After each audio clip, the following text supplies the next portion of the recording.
Good day, brothers and sisters, One Nation Tribal Alliance, community at large. Welcome, welcome, welcome. Today, Eve and I are continuing our native talk. So, again, I'm going to have Eve welcome herself and start what topic we're going to talk about. And that is, you know, what did we say our topic was? No. Prophecies Yes, prophecies.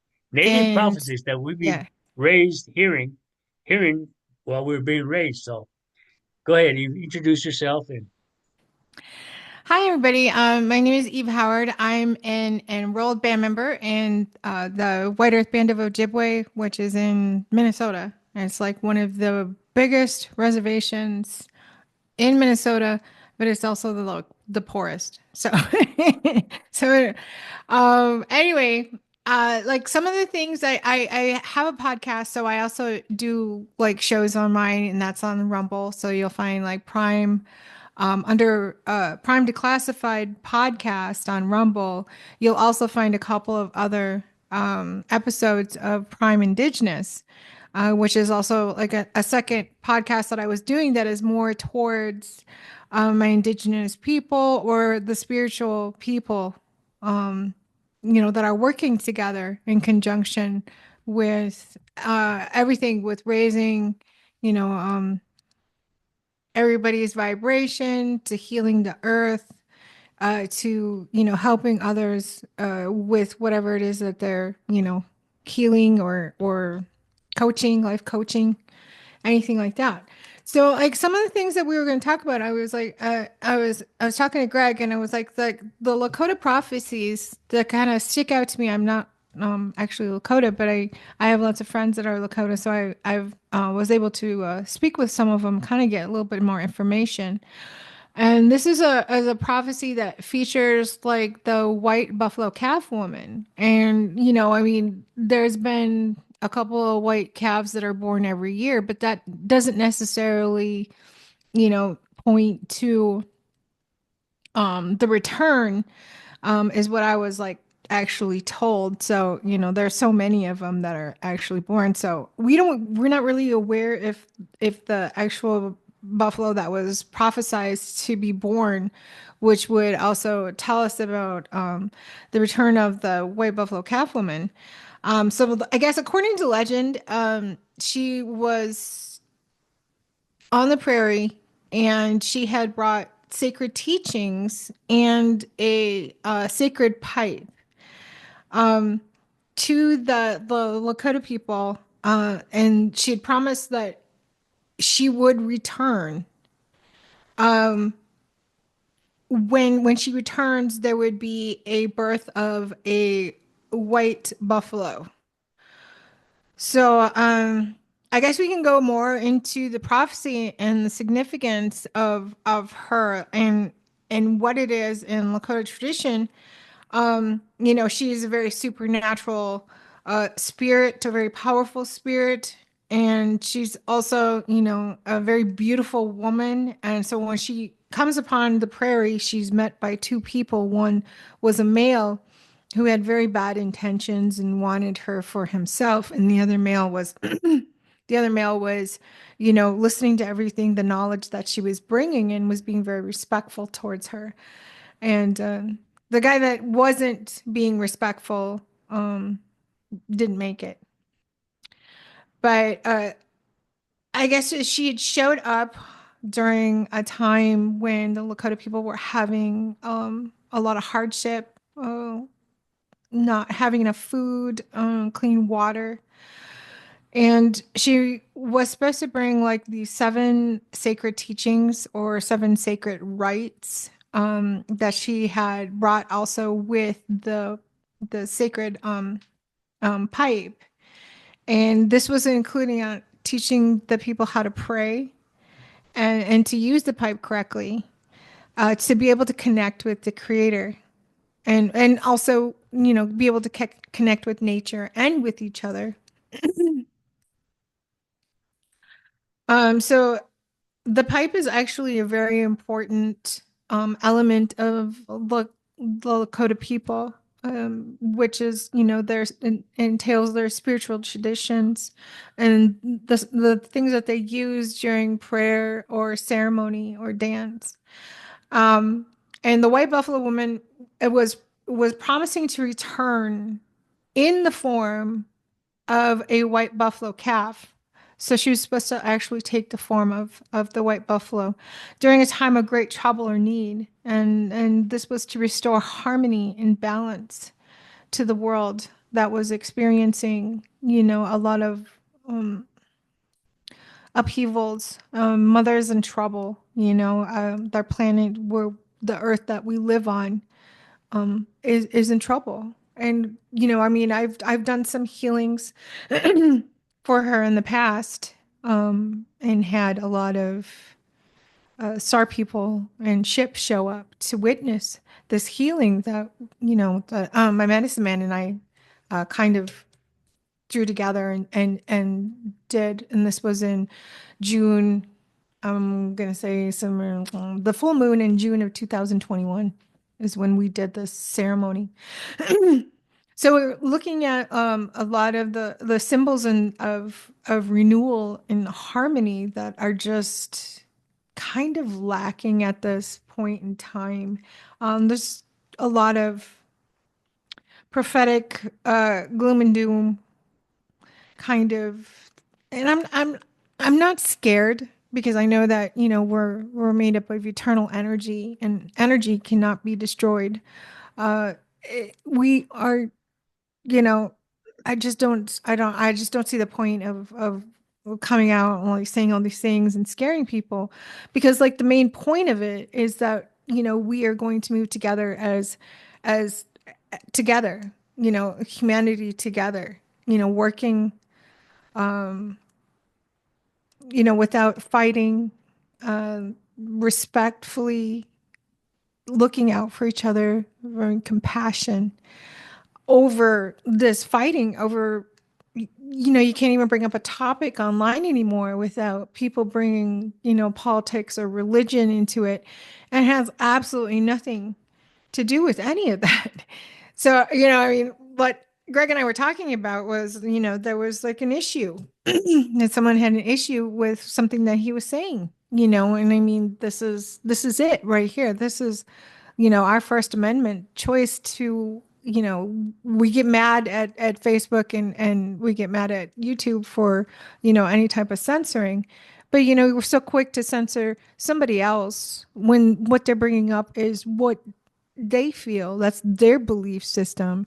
And you're gonna get on there and be like, that's wrong. I mean, how can somebody's own belief system and what they believe be wrong? I mean, we wouldn't say that to you, but I mean, just come on, you guys, we can do better than this.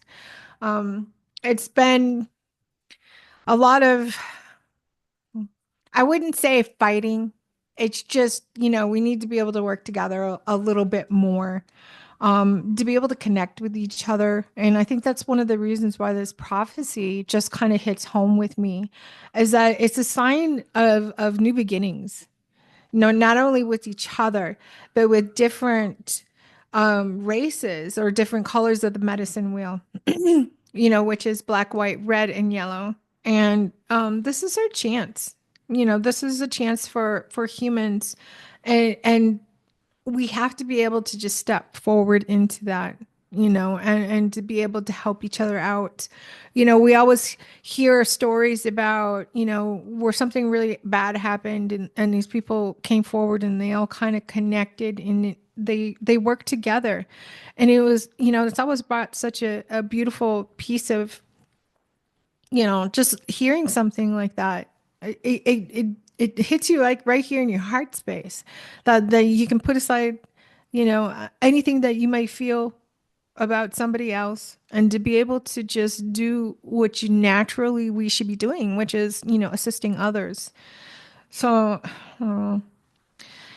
I guess I tried to understand a little bit more of this prophecy because, I'm not from the Lakota tribe, but, I'm also not from the Hopi tribe, but I always try to get this information, and pass on a little bit of like some of the Ojibwe traditions as well. There's no real Ojibwe prophecy that I'm aware of, unless it's something, that's just not out there. Like I said, if anybody has like anything to share regarding any of this, like please do. I've been seeing like a lot of people saying that the buffalo calf woman or the white buffalo calf woman was returning in a as a Filipino woman. And I've kind of gone and talked to some people, and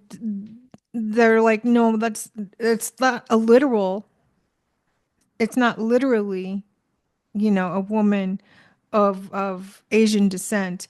It's like a woman, or else they're thinking like Indian, Filipino. It's, the woman who comes back is to be indigenous is my understanding. I don't even know 100% if it's a woman, but that's just kind of the information that I was given, that it was a female. She was Native American. She's already been born, and I don't know if it coincides with any birth of a white buffalo.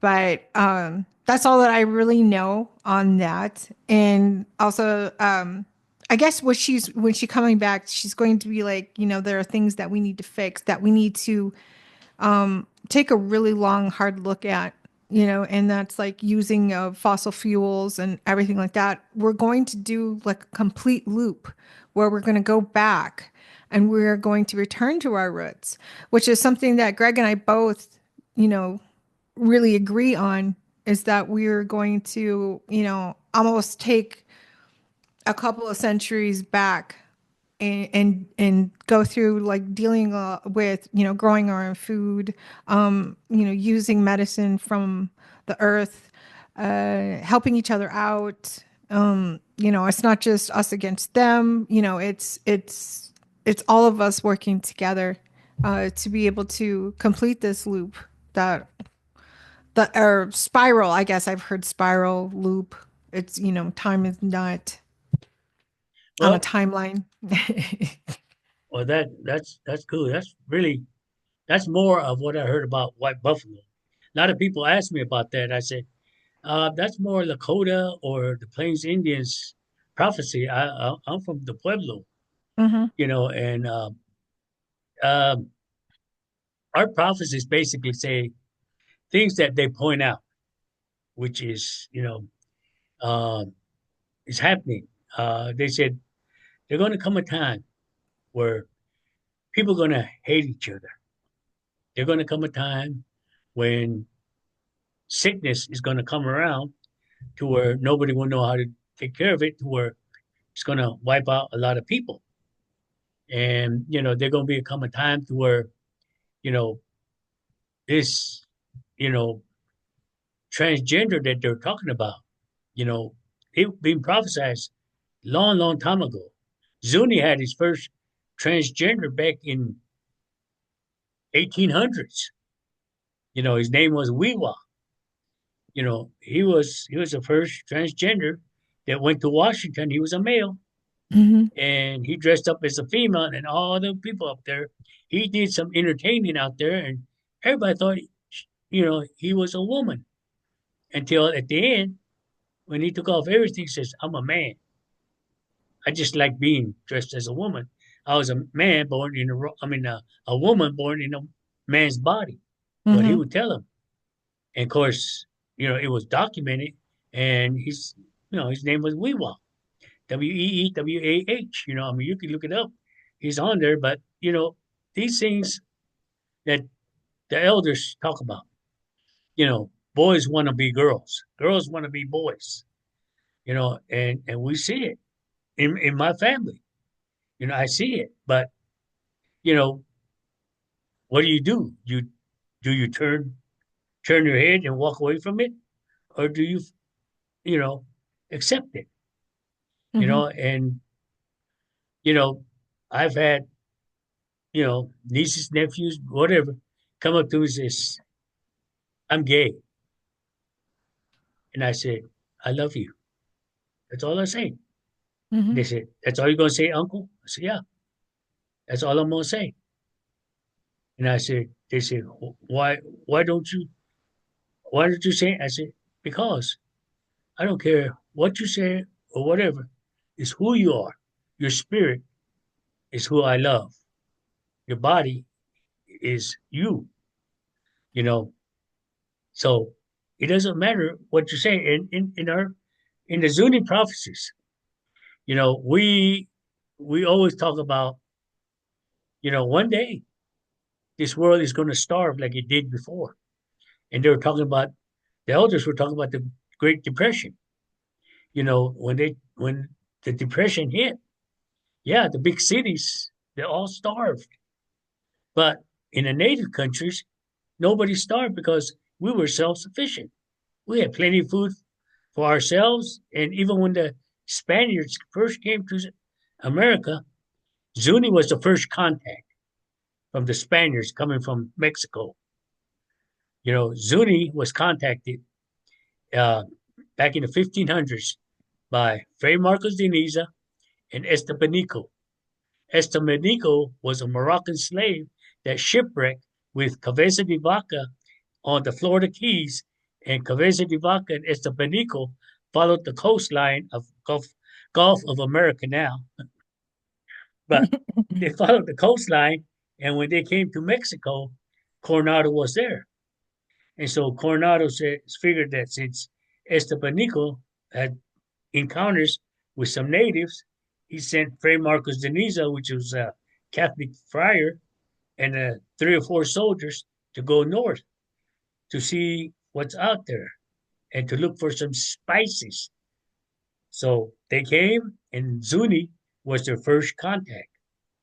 And when they came to Zuni, a place called Hawiku, Estebanico says, you guys stay here. I know my way with the natives. I know my way, so I can go deal with them. So naturally, Zuni didn't know who he was or what he was. He was a tall man, a black man, because he was a Moroccan slave. So Hmm. naturally, what they did was they put a sacred cornmeal line, like we do, salt line to keep the dark out. So we did a cornmeal line, and they told him, if you're here to negotiate, do not cross the line until we are ready for you. While he bullied himself around, he wanted food, he wanted women, he bullied himself into Zuni. So the Zuni men did not like that, so they killed him. They killed him. And when Fray Marcos de Niza witnessed the killing of Estebanico, he went back to Mexico and told Coronado that he saw 7 cities of gold. And that's what prompted the Spanish explorers to come up north. They were looking for the cities of gold that Fray Marcos lied about. And of course, they never found the gold, but they found a lot of natives out here, Hopis, Zunis, and all this were, they encountered with them, and they realized they had spices because we have our own salt lake, and we Hmm. use a lot of natural spices like parsley, wild spinach, and wild mint, and all this. We had all kinds of spices, and they liked that, but they didn't find the gold, so they kept on. But anyway, since then, you know, Sunni has always come to a terms to where, we were spiritual people, to where all these prophecies that they talk about with the Hopis, you know, it's happening.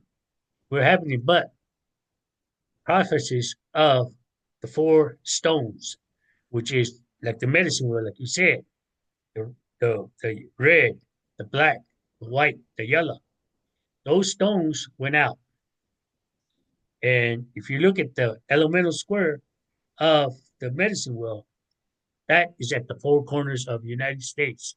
And that's the only place where those elemental square, all 4 states make that elemental square. And that's where in the United States. And that's Hopi land, Navajo land.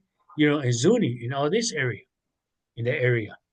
So with the prophecies that they would give us, it was never about, you know, uh, people, killing each other. It was always about how the earth, Mother Earth, when we can't get along in the beginning, when we can't get along, how it's going to have to have a pole shift, and it's happened several times because in our oral history, one of the first pole shifts was during the Great Flood because they said Zuni at one point was as it was shifting the pole, Zuni was located in the equator, and now, you know, the Hopi prophecy says on the equinox, summer equinox and winter equinox, if you have a mountain on the horizon, if you go out there and look at the sunrise, what he'll do is he'll go up and then he'll go down. He'll go up a little more and then go back down. He'll go back up, and on the fourth time, he'll clear that mark and he'll stay up. And the reason they say it does that is because that's how much the pole is wobbling up top. Mm-hmm. And so, you know, with the pole shift, are we ready? And that's all these prophecies that were given to us. The main thing is that are we ready? Because now they're saying that those stones are coming back. The white stone is coming back from, and there's a guy that contacted me, said that he has a white stone that was given to him by his great grandfather. That said that he needs to take it to the southwest. He doesn't know where, but he's out there. I said, well, when you go out there, you know, if that stone is for real, he'll find his place. Mm-hmm. And then there's another one. The Zuni tribe are supposed to be bringing the black stone from Africa to the Four Corners. And then, of course, the red tribe, the Hopi has a red stone. And then the Yellowstone, the Tibetans are bringing that too. So when it comes together and make, because those four colors, red, black, white, and yellow, those are the four skin colors of the world. There was no race. You're either black, you're native, you're Middle Eastern, or you're Asian, or you're white. That's it. There was no such thing as, oh, you're Lakota, you're Navajo, you're Zuni, you're Hopi, Mm-hmm. you're Apache. None like that. Now those became race. But if you're red, you're red. I don't care if you're Lakota. And that's why all natives, when they see each other, no matter where they are, we're brothers and sisters. Mm-hmm. May not be in the bloodline, but we're red. So we are brothers and sisters and everything like that. So now these prophecies are coming back, and it's not to fulfill the pole shift, it's to fulfill the teachings of survival. Survival, because I tell people, I said, I was born and raised in my traditional life. I can start a fire. I don't need matches. You can put me out in the woods. If I get cold enough, I know how to start a fire with a tree. Mm-hmm. I know how to start a fire with a tree. Or if I find flint, I know how to strike a fire. I know how to, you know, hunt, and I know how to pick my food out in the woods. Nobody knows how to do that. When I used to teach herbal medicine, one of the first questions they would ask me is, how do you know what's safe out there to eat in the woods? I said, what do you mean? What's safe out there? And, you know, because a lot of people freak out. When I eat my potato, I eat skins and all. Oh my You goodness, know, there's you know, nothing wrong with it. I eat the whole skin and all. Me Or, too. you do the same thing too. Or I just had a butternut squash, and I did the same thing. Skin, nuts, that webbing and all. I ate it all. Mm-hmm. I mean, to me, that. I mean, not because I was hungry. Well, I was hungry. You know, that's just the way I was. Just, I mean, you eat the whole thing. It's Mm-hmm. just like when we butcher out there. When we butcher a sheep, I mean, you eat the hoofs, the head, Everything. the stomach, everything, the whole thing, not just the legs, lamb chops, or this. No, Right? no, And then just throw everything away. No, that's not the no, way. no, no. No. You know, yeah, it takes time to clean the intestines and all I need it, but once it's prepared, it's good. It's Hmm. That's the delicacy of the whole sheep, or whatever. The cow tribe. You go there, man. I love Mama Doodle, but things like this, we were never picky. And to answer the people's question about how do you know what is safe to eat out there? Well, you were created to be a tester. You don't eat it and say, get sick and all that. No, that's not how you test it. Where do they test for your allergies? Where do they On test the for your skin. allergies? Right here, yeah. Inside your elbow. If they rake it across, and if you have a reaction, don't eat it. But if you rake it across and don't have a reaction, hey, good to eat. Hmm. That it. But if you have a reaction, just wash it off and it's taken care of. But if you don't have a reaction, that means you can boil it, eat it, or eat it raw, whatever. There's a lot of food out there that you can eat. It doesn't necessarily have to be meat, and because my partner, she's a vegetarian. I'm learning, if I can get away with it, I will try to eat some meat, No, no, she doesn't put that much restriction on me. But Hmm. but I still respect her decision to where, she's making me healthier, put it this way. Because, I told her, I said, man, I eat healthy. She said, oh yeah, what do you eat? Well, I get that instant, oatmeal and I put it in water and I microwave it. And man, I eat that for breakfast with boiled eggs and that's healthy. And she looked at me and says, did you read the label in that instant oatmeal? No, look at it. Read the label and look at all that stuff they add on in there. You know, all them chemicals they put in the instant oatmeal. Yeah, and even some of the pesticides that they put on the And oats and stuff. and and just the other day, she always tells me, don't use plastic, don't use.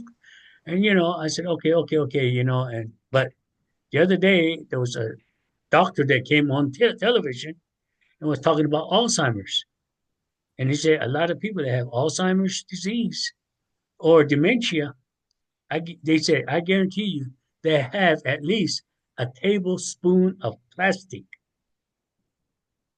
in their brain. Hmm. And I said, well, how in the world did they get that plastic in their brain? Well, he said, things to avoid so you don't get plastic in your brain. One, bottled water, Yes. plastic bottled water. Do not drink out of plastic.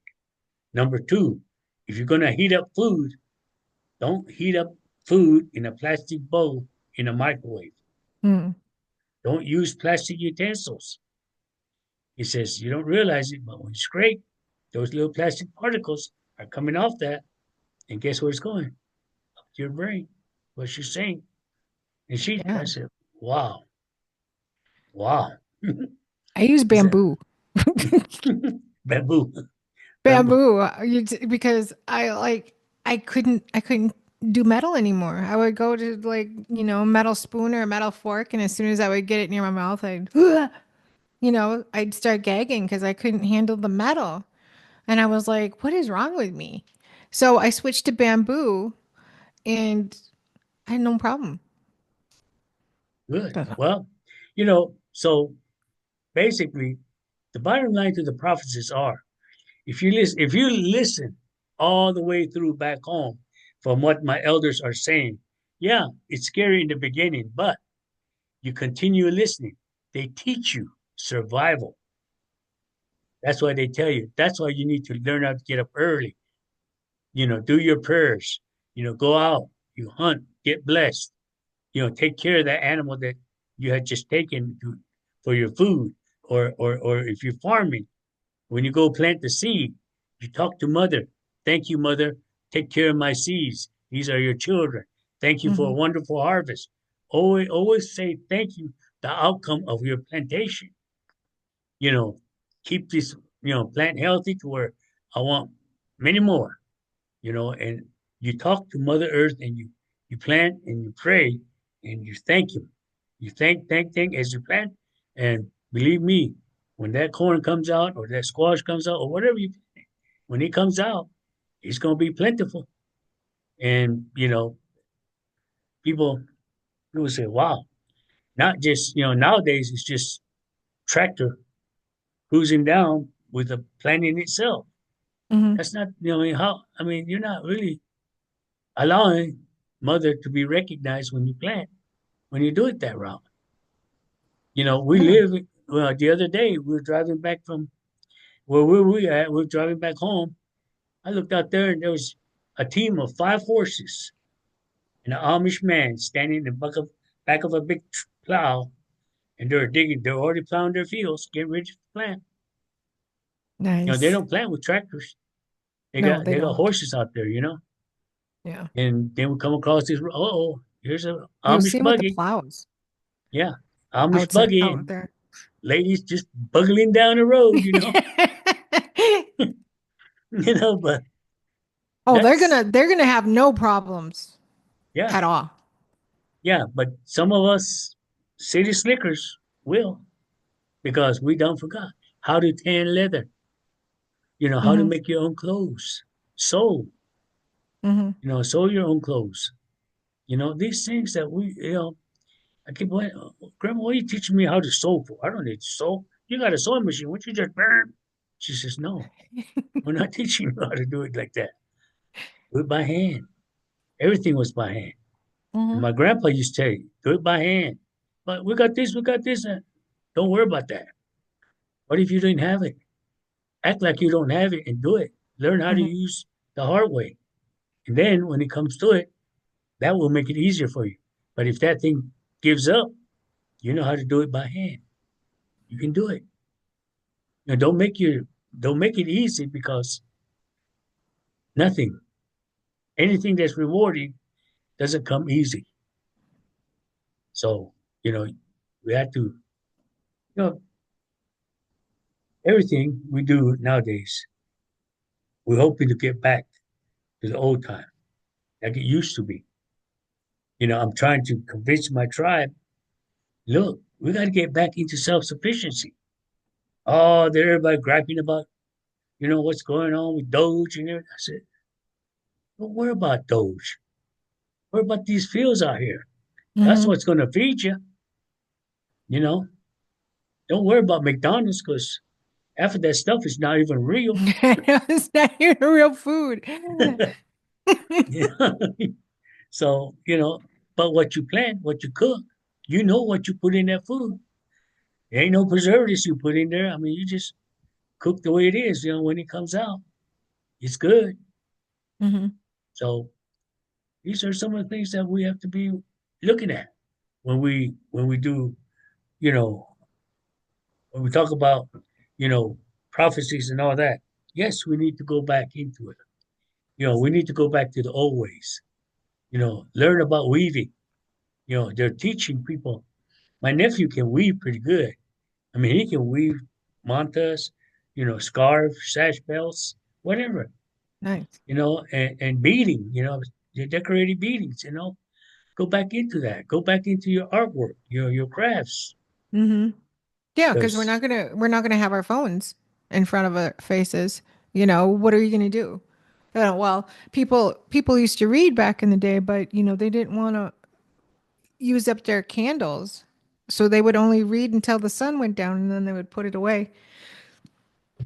And that's why a lot of people, back in the day would go to sleep when the sun went down and they would get up before the sun came up and they would go and do their chores. That was their job. They didn't go and punch out, punch into a job and then punch out. They were out there, if they were on farms, they would be out there feeding their animals, taking care of them, making sure that they had fresh water, make sure nobody was sick. I mean, and then, chickens, and you got like all these other goats, you got cows to milk, you have animals to butcher, eggs to gather and everything. It's just we need to go like back to that. And it's really hard because I mean, I'm guilty of it. I'm guilty of it. I mean, if I had to, I think I could probably chase a rabbit down. I mean, I That mean, I'd like to see. yeah, I mean, right. let me get my camera and let me be like Well, see, Elmer that's what Fudd. the I'm gonna go get Ojibwe ripped up. people, they used to be really good at catching rabbits because, that was their food was rabbit. It was, plentiful in the wintertime. It was plentiful in the summertime.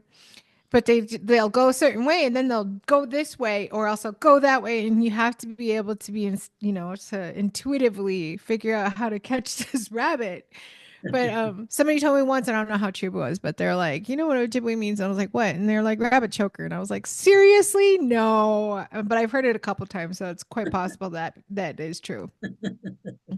But they were like, that's what the Ojibwe people ate. They ate rabbits. So that's why I was like, I have to go out and choke a few rabbits. Oh, Wow. well. Well, I like venison too. I'm willing to go out and go hunting. I got a mm. weapon to go and hunt Have if you I ever need shot to. a gun? Have I? Yes, I have. What I kind? shot a BB rifle gun? and BB gun don't no, count. no. I don't think I've even shot a BB gun.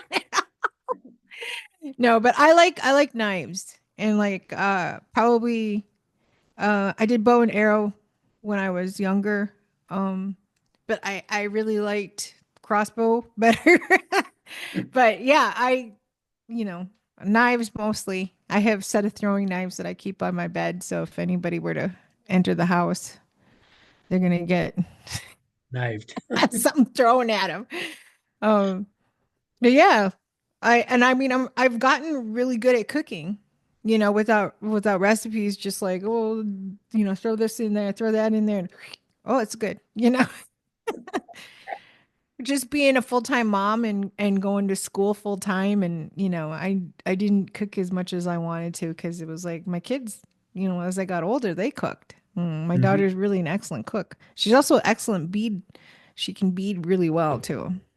I mean, they taught me to bead when I was a kid. It was just like, mm, it wasn't my forte. I like to draw, you know. I'll get into some drawings. Have no problem with that. Hmm. I do like birch bark. This is a birch bark right here. Going out and I don't want to gather the birch bark because I don't want to hurt the tree, but there are people that have been out there and they know exactly which layers to pull, without hurting the tree. So, I've had like a friend of mine makes picture frames, makes all kinds of stuff with birch bark. I love it. Basket making, pottery. I love pottery. That's good. But it was like, I think it was like, when was it? 2022?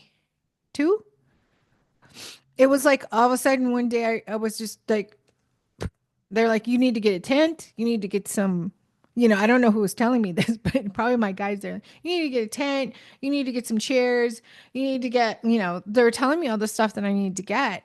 And I went and got like what was it? It looks like a phone, but you go and you put it in the sun and it's like a solar phone or a solar thing, and you can plug stuff in and charge it up. I went and got one of those emergency radios where you have to crank that. I have like a whole bunch of solar flashlights. But I have like a 12-person tent and those little Well, inflatable person, what are you gonna do? beds. Bring the whole tribe? Heck yeah. I mean, there's only three of us, but I mean, Make bunk beds. yeah, it's like a two-room tent. So if we needed to, you just make a wall, and your teenager can be over on that side of the tent.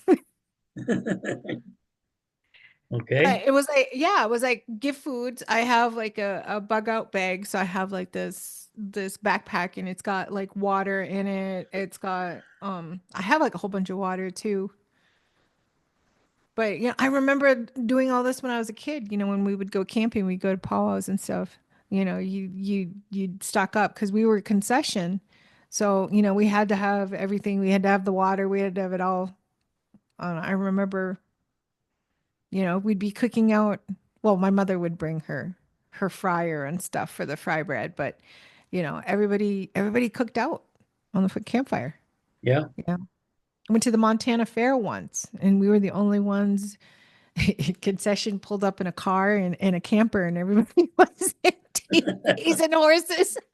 Talk about sticking out like a sore thumb. But yeah. So I definitely feel we are going to have to go back to that. And they said probably about a year, until they can get some grids up in some of the bigger cities. But Is it's that going to be what you get about, intuitively? yeah, I actually had like a prophetic dream about it. And Okay. at Tell us this about point, it. my father was still alive at this point. It was like about 2022. And I thought it was his dream. And in this dream, I was like being told these things, and it was like, who's telling me this? It was almost like, a Jim Carrey movie. Who's telling me these things?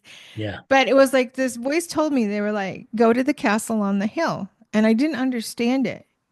And so it was like this beach that I grew up around when I was a little kid. And there was like these playgrounds, swings and stuff. And there was this little castle made of stone, and you could crawl in there and stuff. And it was kind of like a fun little thing to crawl on and play in when you were little. But we had to go into that castle because they said go to the castle on the hill, and they told me to go inside, and we were to cover ourselves up with dirt on the ground. So we like lay down. It was me, my sister, and my daughter, my two daughters. And we're like laying down, and we're just like covering dirt on. There were these two college guys that just happened to like see us go in there, and they came in. I was like, cover yourself up. So they stayed there and they covered themselves up. But just before we went in there was like these really purple clouds. It was like really dark purple clouds. And it was almost like there was like flashes of light and like these big booms, almost like a battle in the sky. Hmm. And that's why we went into this castle, because we had to get away from that and be safe. And they told us to cover us up with dirt. So I'm assuming like maybe possibly some sort of radiation or something, some sort of energy that was could unalive us. So it ebbed, it stopped, and those two college guys were like, we're taking off. And I was like, no. They said this is, there's going to be a little break, and they're going to start round two. So we need to stay in here. And they're like, screw that. So they left. But I found out later that they had passed away. So after the round two, we came out, but there was no grid anymore. And whatever was that won this battle had came down and was like putting families into these tenement buildings. So there was like 10 10 families living in a tenement building, probably a couple in each apartment, and there was like one guy that would make the rounds, and he had with him this huge like alien dog that was huge, because I remember it jumped on me and I was on the couch, and it was like completely as big as the couch and just squished me. But my dad and I were going down to Minneapolis, which was normally a couple hours by car, but at this point we're in a horse and buggy, and it's he makes it very clear when we get down there that time had passed from when this purple cloud battle was going on until we went down to Minneapolis was about a year. So that's kind of where I was like, maybe this isn't a dream, because who dreams about a year passing in one night, you know? So, but we went down there. There was like this, like the middle of the town, like a town square type thing. And we go down there, and we got like, there's people that have horses and buggies as well.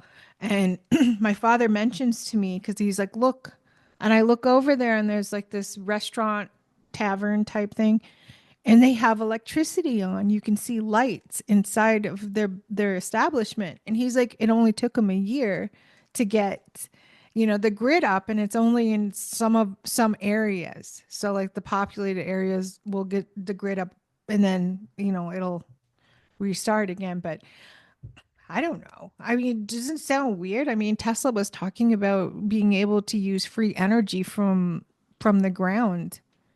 I mean, Hmm. seriously, I mean, are these people like harnessing free energy and making us pay for it? I mean, Well, I believe so. I mean, Coke's free.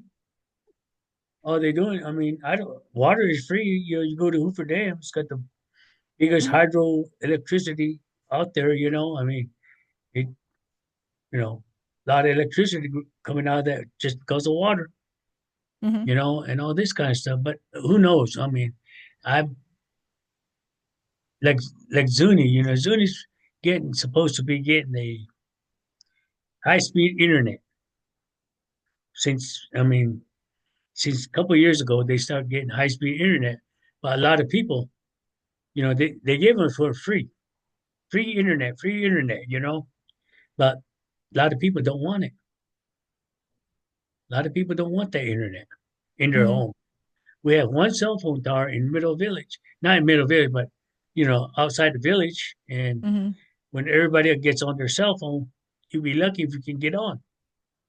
And you know, the telephone is basically non-existent now because most of the kids are the ones that carry cell phones because also in Zuni we get that free for life cell phone. hmm What are they trying to do when they give you everything free? Well, again, control you. Exactly. It's So, control. you know, that's that's the way it is. But I mean, they're and that's why I said, nobody's farming right now, but hopefully it'll come back with all Hope these things. so. I believe, these are some of the prophecies that the elderly man saw, and that's what they're telling people.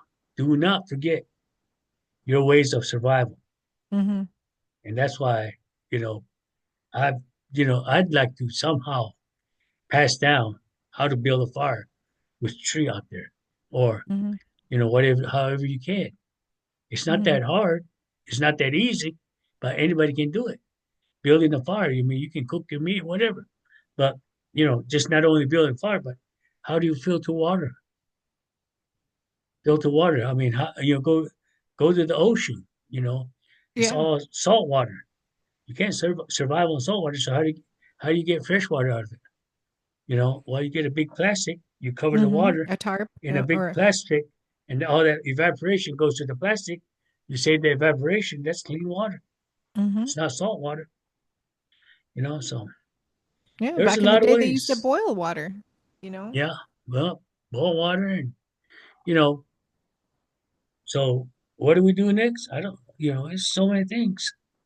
So There's many so many things. So things. I mean, really, you have to stop and you have to think about it. Because back in like the 1700s, and you're talking about here in the United States, we didn't have grocery stores, we didn't have Walmarts, we didn't have food for less, or you know, so we didn't have that. yeah. Everybody had their gardens. Mm-hmm. If all you had was gardens, then you know that you needed to go out and you needed to get meat.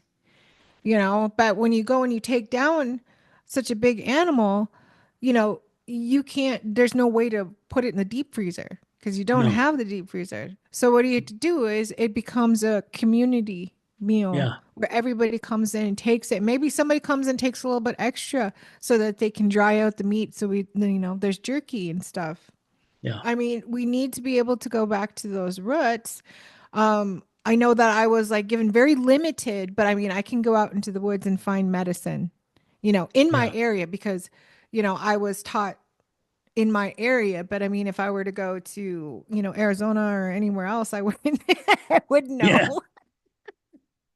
Well, it's always good to bring stuff like this to the people.